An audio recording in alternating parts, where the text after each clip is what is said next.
Welcome to my garden. It's a bit messy. We've had company for a few weeks and I haven't been down here in too many days. And usually what that means is that you'll find tennis shoes or socks or piles of weeds laying around.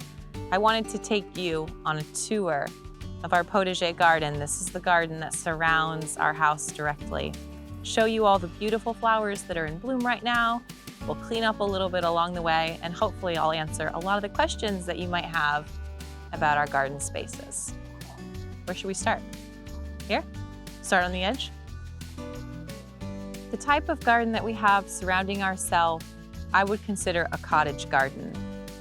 Things are homemade looking, if you will. And part of that look and that aesthetic that I love comes from letting things grow in and self-seed. A lot of time, cottage gardens are really packed full of all of the gardener's favorite flowers. This garden is no exception. Even though this garden is only 2 years old, it's already full of all kinds of stuff I love, a lot of which has self-seeded from the years previous, and that is intentional. Take these Johnny Jump Ups, for example. Now, these started as just a few seeds a couple of years ago, but if you let them go and let them go to seed, this is what they'll do. They'll just spread all over. Now, some people don't like this about cottage gardening because it means your lines are a little bit messier than they might be in a traditional garden. But this is one of the things I love about it, and this is what makes it possible for me to be able to even have this many gardens, because I certainly couldn't keep up on keeping clean lines on this many beds. Another perfect example of this would be something like this Cosmo here, which is another one that loves to go to seed. Around the gardens, you'll see things like forget-me-nots. There's strawberry ground cover that creeps all over. Creeping Jenny around the ponds, which spreads everywhere. Succulents like to spread everywhere. Lady's mantle behind me is another perfect example. So when I come down to clean through my garden beds, or what I call fluff my garden beds, what that means is I'm going to pull out any major weeds that I have. I'm going to pull out anything that's self-seeded where I don't want it to self-seed. An example of that would be these hollyhocks. Hollyhocks, I know some people have a hard time growing them, but for us, they're one of our biggest weeds, and it likes to self-seed everywhere. So I've got some of those along the pathway that I need to pull out. Other than that, I've got roses to deadhead, a few things to prune back, and we just sort of work our way through, clean through the space as we go. It doesn't take too long, but it's amazing what that will sort of do to a space like this. It kind of helps to keep things in check. Up until this last year, this is where the garden stopped. Now, behind me is where we put in our pond, and we'll talk a little bit more about that in another video.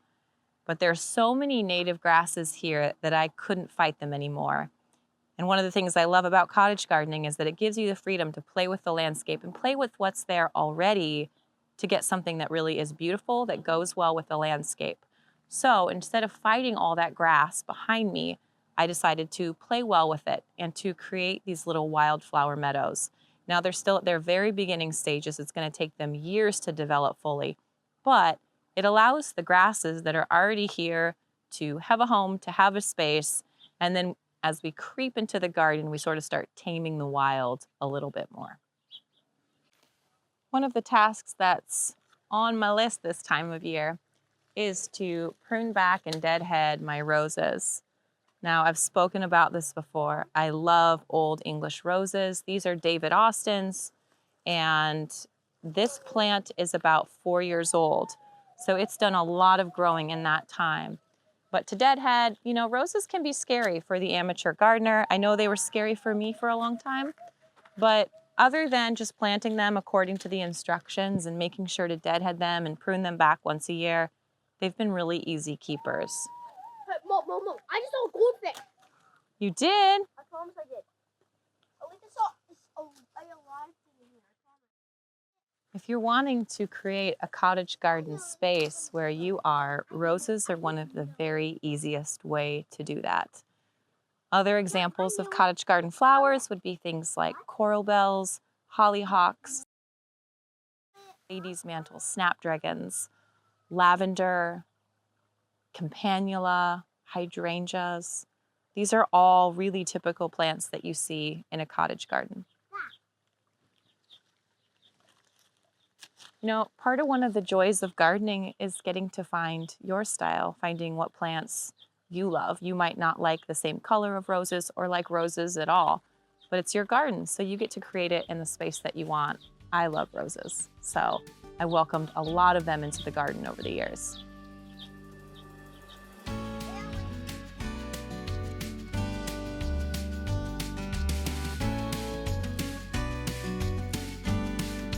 Behind me is my greenhouse. This greenhouse served me really well this winter and early this spring when I was needing to grow a lot of vegetables and flowers. I have to say it's pretty horrific right now. It's full of garbage and empty soil bags and weeds, and I really need to get in there to tend to it. But it's so hot in there during the day that it's a project best left for night. I just need to prioritize it. But it's a beautiful space. Stu just built this greenhouse sort of out of his brain. I've had a lot of people ask me about plans or guides or something that they could follow. We don't have any. We just sort of dreamed it up and out it came. There's still some stuff I'd like to do to it, like put down a brick floor in it, but that will come with time.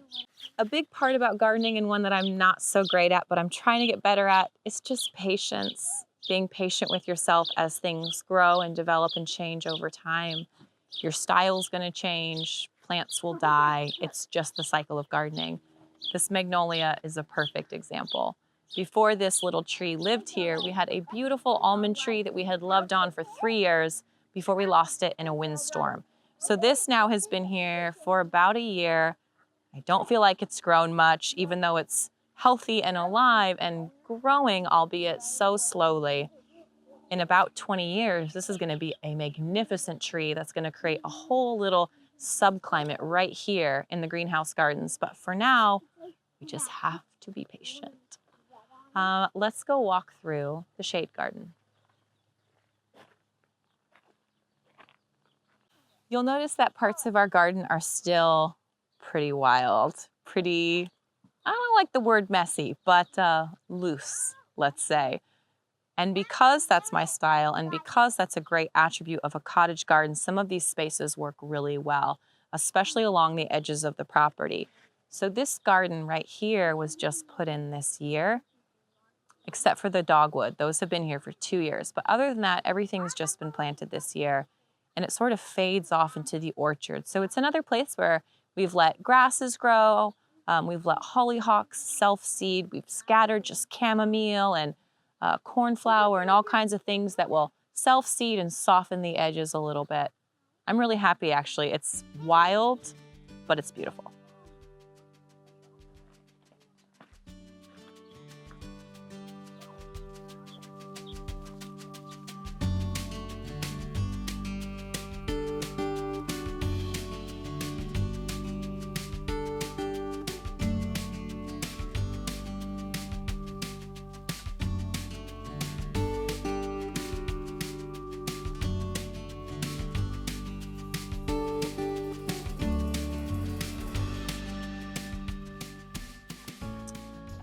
This right now, as of now, is the only shaded spot on our entire property because our trees are still so young, except for this oak tree.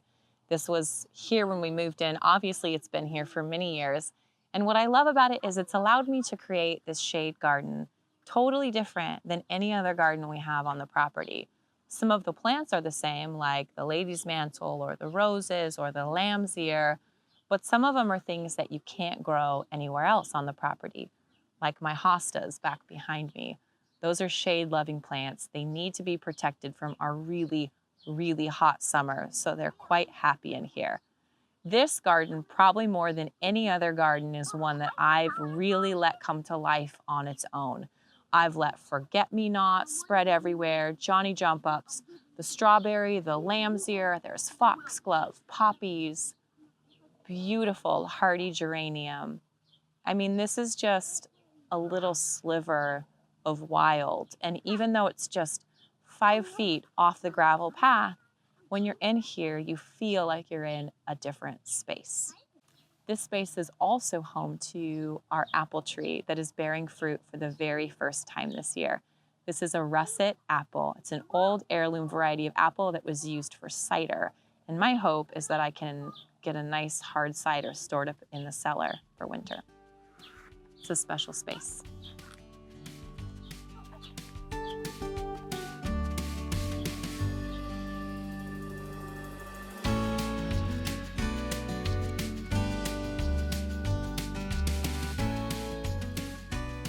So when we moved into this property 4 years ago, all of what you see behind me was just grass.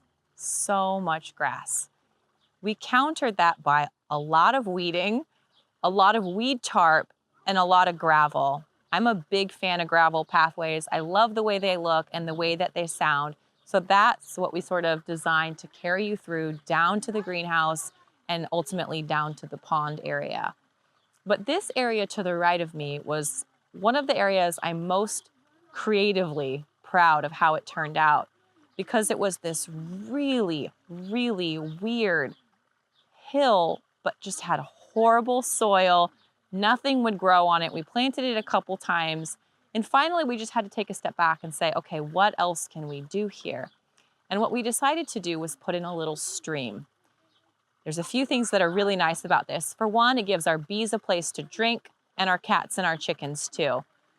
For two, it's right next to the outdoor seating area, and so we get to hear the water rushing as we're sitting outside. It's a really soothing effect. And for three, it gave me a place to plant things around, things like succulents and creeping jenny, of course, more strawberries. We've got a lot of strawberries. Snow in summer. There's some hardy rosemary here that's actually hardy to our zone, which is fantastic. And a lot that is just sort of self-seeded or that birds have dropped. So it's this really natural area of the garden, and it starts at the top. It goes about 20 feet down to the pool and the pond down at the bottom. It's really beautiful. It's a really big attraction for the kids. They're always on the hunt for tadpoles or bugs or some sort of larva, or just putting something in the top and watching it float to the bottom. It's just a really beautiful space. And to me, it reminds me of how sometimes you have to push yourself in the garden to creatively think beyond what's easiest, beyond what you would instantly do to get to that next level of design and that next level of creativity. I love it.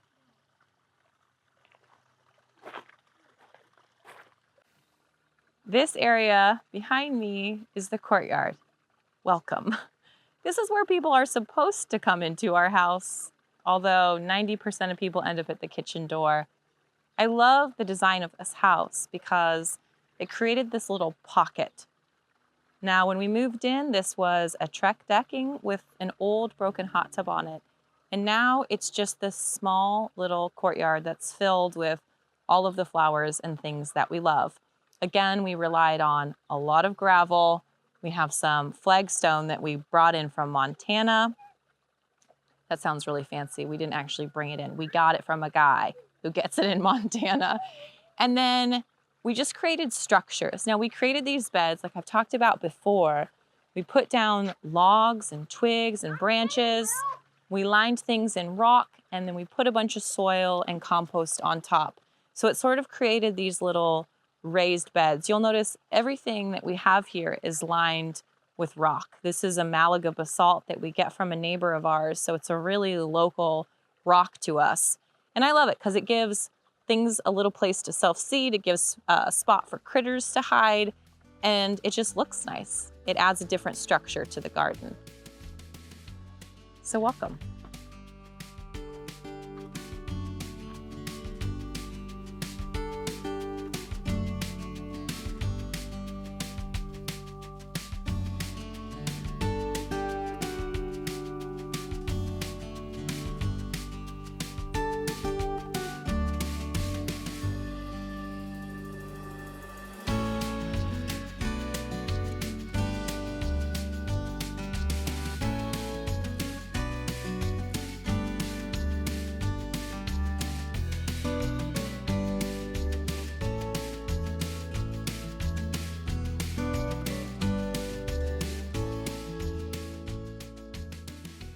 One of the questions we get asked a lot about our gardens is how we water them, or if we have to water them. Yes, we have to water. We have to water a lot. Unfortunately, I learned to garden a lot from Monty Don's books, and he does not have to water because he lives in a very rainy spot of a very rainy country. That is not us. We are a high desert climate here where we live. What that means is really cold winters, really hot summers, and a very dry climate. So we'll get a sprinkling, but very rarely do we get a solid downpour. Luckily here on our farm, we have a well that we can draw from, and so we use well water to irrigate all of our beds. Everything has been, what do you call it? Tubed? Polytubed in. So there's tubes that run underneath the ground, up into the beds, and then we have a lot of these little micro sprinklers placed throughout. If we don't water here, most everything dies, other than some of our evergreen stuff. Some of the stuff that's just a little bit more drought tolerant, like the succulents.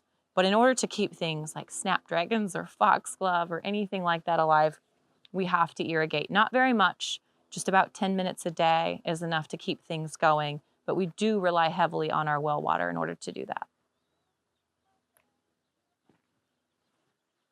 Another thing that we're commonly asked is how we keep everything weeded. So I've shared a couple of my secrets, which is overplant, pack all those plants in and there's less room for weeds to grow. Let things self-seed so that you have a little bit softer edges, as it were, to keep things weeded. Weeds aren't as noticeable that way. And the third way is just to get on your hands and knees and weed. So we don't use Roundup on our gravel pathways. We don't use any kind of weed killer at all. The only thing that we use is vinegar sometimes we'll use on weeds and pathways, and just a lot of hand weeding.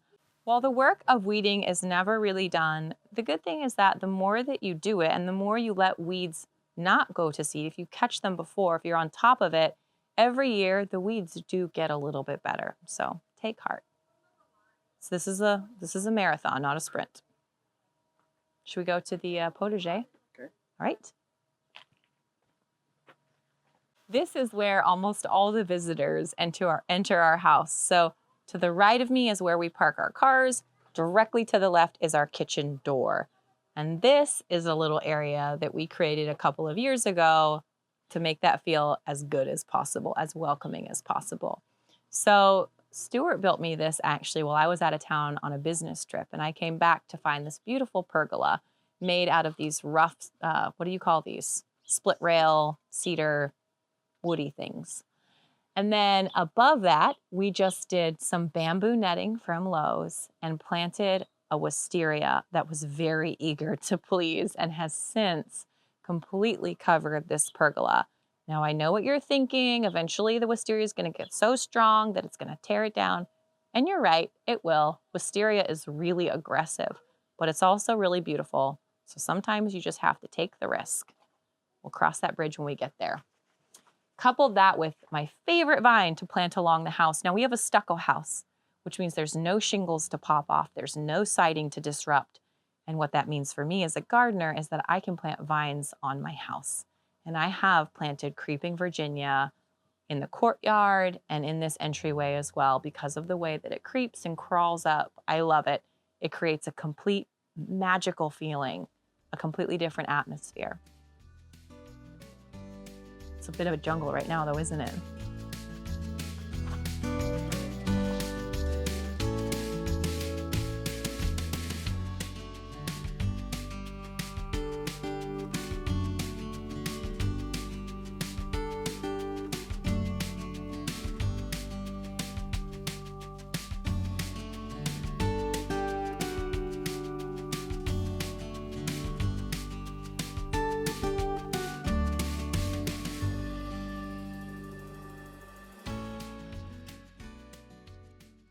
So this is my potager garden. I give all the gardens names because that way I can yell at people where a tool is or where I'm going to be working. This is the potager. Now, a potager typically means flowers and vegetables mixed together. We'll talk about vegetables in a different video because there's a lot to be said around that. But surrounding the vegetable garden or the kitchen garden right here are flowers and herbs.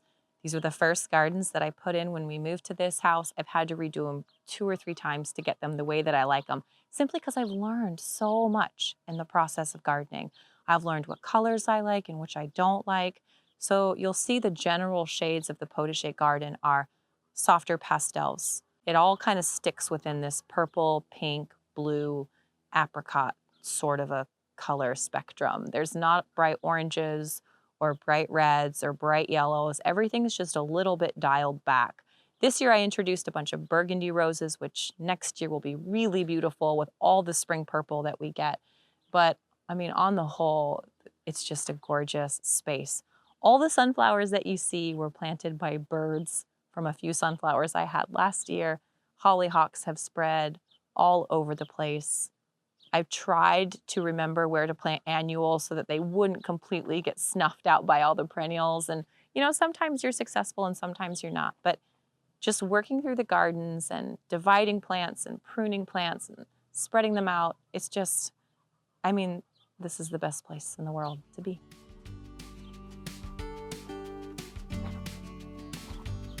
You know, gardening isn't something that you're ever done with. There's no finish line. It's a process, it's a journey, it's a way of life in a way where when you have free time, you come out and explore. When you need a boost of creativity or beauty or peace, you just come out and enjoy the spaces that you've created. And whether that's pots on your front doorstep, that's a great first step to take. Whether it's a 5-acre farm filled with flowers, there's no right or wrong way to garden. This is the way that I garden. This is a style that I love, and I hope you've enjoyed the tour of my cottage gardens.